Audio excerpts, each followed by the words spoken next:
Welcome to Chilled Out Game Reviews, where I review the best games to unwind with. Simmiland is an island simulation and deck builder game. You run a simulation of an island of humans and use the cards in your hand to help them develop as a society. You earn points by fulfilling the wishes of your people, and at the end of each game you can spend these points on building up your deck. You use the cards to do everything from planting trees and edible plants to terraforming the landscape. The people on your island will respond to what you do by building homes, domesticating animals, and getting themselves killed by cacti. There are many different biomes to create on your tiny island. You do this by using the weather-based cards to affect the temperature and humidity of an area, or by striking your island with a small natural disaster. I'm sorry, little guy, but if you want some mountains, I need to cause an earthquake or two. Placing cards in different biomes will give different results, so there's lots of experimenting to make sure your little humans have everything they need. By nature of the game's design as a deck builder, you're not going to get too far on your first few goes. This really takes the pressure off when you're learning.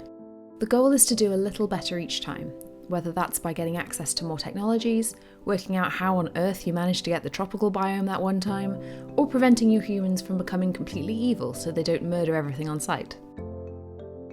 When done well, pixel art can be a fun and charming style to present a game in, and I think that Simmiland uses it effectively. It's cute, generally well designed, and gives the game a nice retro feel. Some of the icons are a little tricky to interpret, but overall it's a very effective visual style. The music and sound design complements this well, keeping the old 8-bit vibes going without the music being too in your face about it. I feel like there are 3 stages of playing Simmiland. The first is confusion, as you have no idea what the result of any card will be, and a lot of information is being thrown at you. This stage is pretty short, and by your second game you will be in the fun experimental phase. I found this so enjoyable as I learned more with each iteration and built up my cards. However, eventually you will reach the final stage of frustration.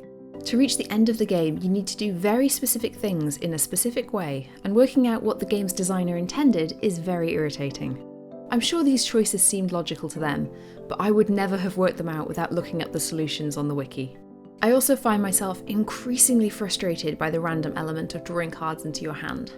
There is no real way to strategize, as you could find yourself drawing the same tree card over and over when you really need anything else.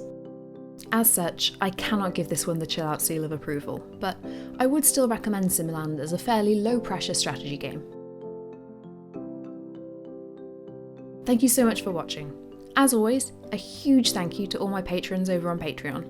If you've enjoyed this review, then here's a few other videos you might like, and don't forget to subscribe to be notified of future chilled out game reviews.